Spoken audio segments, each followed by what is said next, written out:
Hello everyone, welcome back to my YouTube channel. और आज की वीडियो होने वाली है बहुत ही ज़्यादा इंटरेस्टिंग, क्योंकि आज मैं आपको सिखाने वाली हूँ 3D flower with the help of our acrylic और मोनोमर से जो बनता है वो वाला 3D flower. And first we'll talk about the product जो जो इस आर्ट को बनाने में लगेंगे। ये प्रोडक्ट जो मैं बताने वाली हूँ आपको ऑनलाइन भी मिल जाएंगे। So this is acrylic powder from Sheels professional. आप ये इनकी वेबसाइट से बाय कर सकते हो 890 रुपीज़ का। और इसके बाद हमें चाहिए होगा मोनोमर, ये भी इनकी वेबसाइट पे मिल जाएगा फॉर ₹989। इसके बाद चाहिए हमें डैपिंग डिश जिसमें हम अपना मोनोमर को निकालेंगे। और सबसे ज़रूरी चीज़ है ये ब्रश, ये भी मैंने इन्हीं की वेबसाइट से लिया था। और फ्लावर बनाने से पहले ना, जहाँ पे मुझे फ्लावर की एप्लीकेशन करनी है वहाँ मैंने बफर की हेल्प से थोड़ा सा बफ कर दिया शाइन हटाने के लिए। And you have to make sure कि आपकी जो बीड है, जो आपने प्रोडक्ट लिया है, एक्रेलिक लिया है, वो बहुत ज़्यादा रनी ना हो। उसकी मैं अलग से वीडियो बना दूंगी that how to pick a bead of acrylic powder. और आपको ना थोड़ा सा पेशेंस के साथ काम करना होगा, क्योंकि अगर आप जल्दी जल्दी बैक टू बैक बीट रख के फिर उसको फटाफट ऐसे प्रेस करोगे तो इससे क्या होगा, आपका एक्रेलिक बहुत ज़्यादा फैल जाएगा और एक शेप में नहीं आएगा। जैसे आप देख रहे हो कि मैं बहुत टाइम लेके उसको 2 से 5 सेकंड का होल्ड करके फिर अपने पेटल को, जैसा भी मुझे पेटल लीफ बनाना है, उसको मैं शेप दे रही हूँ। और आपको एक चीज़ हमेशा ध्यान रखनी है कि आपको इन बिटवीन बीच बीच में ब्रश को क्लीन करते रहना है। अब क्लीन करके मैंने दोबारा से उसमें मोनोमर लिया था और एक्स्ट्रा मोनोमर मैंने नीचे वाइप पे ऐसे डैप कर दिया ताकि जितना भी ब्रश में एक्स्ट्रा प्रोडक्ट है वो निकल जाए। उसके बाद मैंने उसको साइड से क्लीन करा सो दैट एक फिनिश, एक क्रिस्प एक लाइन आए। एंड उसके बाद मेरे को एक और पेटल बनाना था तो उसके लिए मैंने एक और बीड ली। अभी एक चीज़ हम लोग को ध्यान में रखनी है कि हमारी जितनी भी, अगर हमें प्रॉपर एक ही शेप की हमें लीफ बनानी है तो हमारी जो बीड होगी वो सेम साइज़ की होगी। अगर बीड छोटी हो गई तो हमारी लीफ छोटा बनेगा, अगर हमारी बीड बड़ी हो गई तो वाला जो पेटल होगा या तो वो बड़ा बनेगा या तो फिर उसको आपको मोटा बनाना पड़ेगा। अगर आपको उसको सेम उसी ही डायमीटर में उतने ही शेप में बनाना है तो आपको इस चीज़ का ध्यान रखना पड़ेगा कि आपकी बीड की क्वांटिटी, लाइक प्रोडक्ट की क्वांटिटी जितनी आप ले रहे हो, साइज उस बीड का उतना ही हो जितना आपने पहली बीड ली है। And I am really sorry for the background noise, I don't know why, but ये कुत्ते के बच्चे भौंके जा रहे, मुझे समझ ही नहीं आ रहा क्यों भौंक रहे हैं। ओके, एनीवेज, सो या अभी जो मैंने सेकंड पेटल बनाए हैं उसको मैंने को थोड़ा सा सेपरेट करना है बिटवीन ये दो जो लाइन है। अगर आप चाहो तो आप एक के ऊपर एक ओवरलैप भी कर सकते हो लीव्स को, but I prefer this way. अब मेरे को बनानी है थर्ड लीफ या थर्ड पेटल, जो भी आप बोल लो, but I called this as a leaf. तो थर्ड लीफ के लिए एज यू कैन सी मैंने उतनी ही बीड ली है, बस उससे थोड़ी सी छोटी ली क्योंकि मेरे को लीफ थोड़ी सी छोटी चाहिए। और उसको मैंने प्लेस करा जस्ट बिलो द फर्स्ट आर, जो पहली लीफ थी उसकी थोड़ा सा साइड में और थोड़ा सा नीचे। ओके, उसके बाद मैंने उसको प्लेस करके उसको थोड़ा सा टाइम दिया, अराउंड 5 से 8 सेकेंड, तो थोड़ा वो सेटल हो जाए। और इन बिटवीन मैंने अपने ब्रश को क्लीन कर लिया। अब आप जैसे देख रहे हो ना, आपको सेम वैसे ही काम करना है, बट मेक श्योर कि आपके जो ब्रश का प्रेशर होगा वो एकदम बहुत लाइट रखना। अब देख लो आपका एक्रेलिक जितना जैसा भी वर्क कर रहा है उसके अकॉर्डिंग, बट बहुत ज़्यादा उसको प्रेशर नहीं डाल देना है शुरू शुरू में। अगर आप बहुत ज़्यादा प्रेशर दबा के उसको ब्रश को एकदम दबा दोगे बीड पे तो वो फैल जाएगी, है ना, क्योंकि अभी हमारी बीड बहुत ज़्यादा वेट है, मतलब बहुत अभी सूखी नहीं है, थोड़ी सी वेट है। ओके, आपको इतनी भी स्लो काम नहीं करना कि बीड आपकी सूख जाए और वो फिर मूव ही ना कर पाओ। And by the way I am using brush number 3, ये भी मैंने उन्हीं की वेबसाइट से लिया था। और ये मुझे पड़ा था शायद, आई am not sure about this, but मैं बाद में यहाँ लिख दूंगी या फिर डिस्क्रिप्शन में मैं लिंक प्रोवाइड कर दूंगी। ये शायद मुझे पड़ा था 500 या 1000 के आसपास, ठीक है। और जैसे आपने देखा, अभी देखा ना आपने कि मैंने इसको ऐसे सेपरेट कर दिया, और करा भी तब है जब वो थोड़ी सी सूख गई है, ठीक है। आपको थोड़ा सा वेट करना है, थोड़ा सा धैर्य रखना है और उसके साथ साथ आपको काम करना है। And now I am using my silicone tool to make उसकी एकदम एंड वाली लाइन थोड़ी सी पतली पतली, यू नो। इससे क्या होगा, इससे सिलिकॉन वाले टूल से थोड़ा सा ज़्यादा प्रेशर पड़ता है, बट इसके लिए भी आपको ध्यान रखना पड़ेगा कि बहुत ज़्यादा आप उसको दबा ना दो कि वो एकदम बीच से ही हट जाए और नीचे का कलर दिखने लगे। Okay, now I move to another finger. उसके पहले मैं अपने डैपिंग डिश को क्लीन कर लूँगी, क्योंकि इसमें मोनोमर बहुत थोड़ा सा ही रह गया था, बट उसमें एक्रेलिक पाउडर थोड़ा मिक्स हो गया था बिकॉज ऑफ दैट ब्रश को क्लीन करते करते। तो मैंने उसको क्लीन करके, अपनी डैपिंग डिश को क्लीन करके, मैंने दोबारा से उसमें मोनोमर को फिल करा है। वही मोनोमर मैंने यूज़ करा है शील्स का, जो मैंने आपको अभी पहले वीडियो में दिखाया था ना। अभी रिंग फिंगर का डिज़ाइन ऑलमोस्ट कंप्लीट है। अब हम करेंगे अपनी छोटी वाली सबसे एंड वाली फिंगर पे। तो आपने जैसे देखा होगा मैंने पहले जो मोनोमर लिया था ब्रश में, वैसे ही आपको मोनोमर लेके एक साइड से जस्ट वाइप ऑफ करना है और आपको प्लेस करना है, बीट को पिक करना है, उसके बाद प्लेस करना है आपको जहाँ पे भी आपको फ्लावर या पेटल जो भी बनाना है। और आपने अब आप देखो ध्यान से, ठीक है, मैंने उसको प्लेस करा और उसको होल्ड किया for like full 5 to 8 seconds. Okay, उसके बाद मैंने अपने ब्रश को क्लीन करा और अब मैं काम करना स्टार्ट कर रही हूँ बीट पे। अब इतने में तो अब अपने आराम से हो गए होंगे 10 12 15 second, I guess, if I am not wrong. So या अभी मेरे को लग रहा है कि थोड़ी सी बीट थोड़ी सी गीली है, अभी इसको थोड़ा और टाइम देना चाहिए। तो मैं अपने ब्रश को क्लीन कर लेती हूँ तब तक फटाफट। और उसके बाद मैं पहले उसके साइड्स थोड़े नैरो कर रही हूँ और उसके फिर जो ऊपरी वाला पार्ट है जो हाँ राउंड राउंड रहेगा, उसको मैं थोड़ा फ्लैट करके थोड़ा सा एक एज दे रही हूँ। एज इन द सेंस कि उसको थोड़ा सा एकदम पतला बना रही हूँ।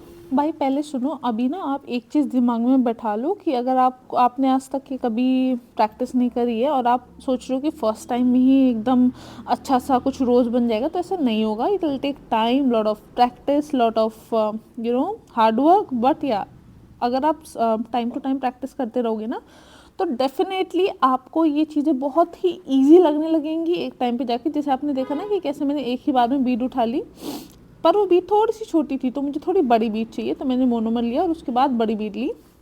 डोंट वरी, मैं आपको ना इसका पूरा ट्यूटोरियल बहुत ही स्लो और स्टेप बाय स्टेप बता दूंगी कि कैसे बीड आपको पिक करनी है। अगेन मैं आपको यही बोलूँगी कि आपको बहुत ही धीरे और धैर्य के साथ काम करना है। आपको फटाफट फटाफट फटाफट डिज़ाइन बनाने का नहीं सोचना है, टाइम के साथ साथ आपको नहीं भागना है।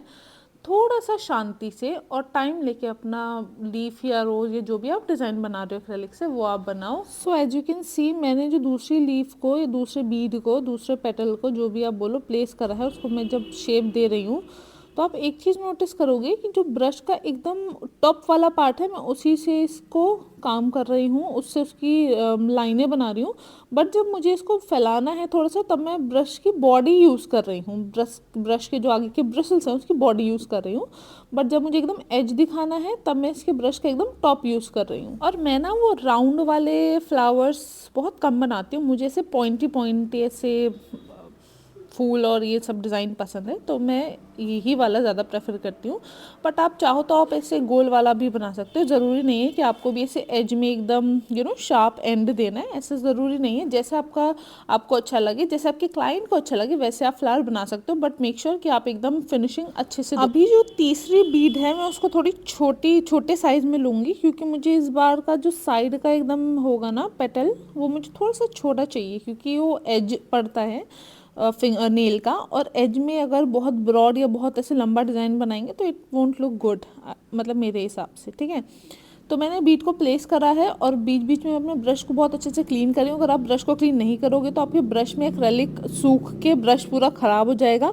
एंड इफ़ यू नो, तो ब्रश बहुत नहीं, लेकिन हाँ कॉस्टली तो आते हैं, ठीक है। अगर if you are investing in a good brush, तो आपको थोड़ा सा अपना ध्यान देना पड़ेगा ब्रश। ओके, सो फिंगर्स के सारे डिज़ाइन हो चुके हैं। Now we'll move towards our thumb का design.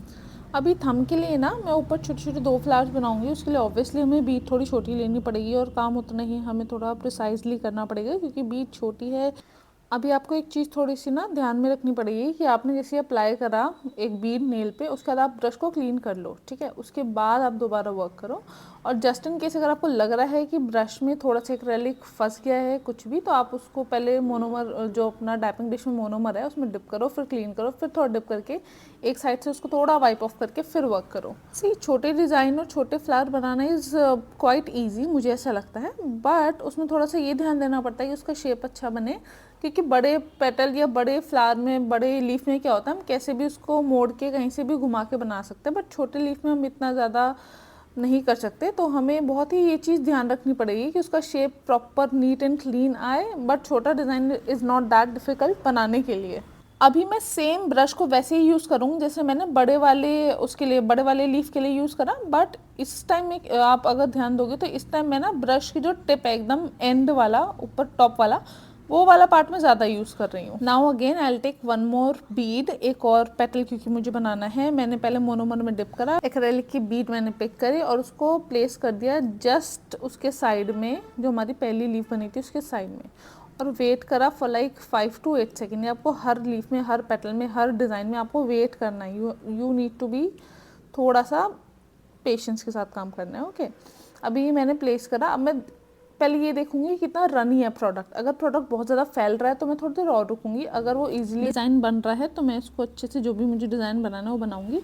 And one more thing, जो आप नीचे वाइट कलर का टिश्यू देख रहे हो वो पेपर टिश्यू नहीं है, वो एक कपड़े का टिश्यू टाइप है जिसमें जो लिंट फ्री होता है। लिंट मतलब जो धागे रेशे निकलते हैं उसमें ये वो नहीं होना चाहिए। मेक श्योर कि उसमें थ्रेड वगैरह ना हो, वरना क्या होगा, जैसे आप अपना ब्रश को क्लीन करोगे ना टिश्यू के ऊपर, पेपर टिश्यू भी काम करता है बट वो बहुत जल्दी ख़राब हो जाता है और नीचे का जो सरफेस होता है उसमें चिपक जाता है। ठीक है, तो इसके लिए आपको कपड़े वाला टिश्यू यूज़ करना है। मैंने इसके नीचे पहले पेपर टिश्यू रखा है, फिर इसके ऊपर फोल्ड करके वाला टिश्यू रखा है। आई होप कि आपको समझ आ रहा होगा जो भी मैं समझा रही हूँ, आपको वीडियो अच्छी लग रही होगी। अगर आप मेरे चैनल पे न्यू हो तो प्लीज़ चैनल को सब्सक्राइब कर देना। और वीडियो आपको कैसी लग रही है आप मुझे कमेंट बॉक्स में ज़रूर बताना, सो दैट मुझे थोड़ा सा अपने ऑडियंस का पता चले कि उनको कितना क्या समझ में आ रहा है। एंड थंब का डिज़ाइन लगभग हो ही गया है, बस उसको 2-3 मेरे को थोड़े से लीव्स और बनाने थे। तो अभी ये वाला पार्ट स्किप कर देते हैं, क्योंकि आई होप कि अभी तक तो मैंने बहुत सारे लीव्स बना के आपको दिखा दिए, तो आपको कुछ ऐसा प्रॉब्लम या कुछ ऐसा होना नहीं चाहिए।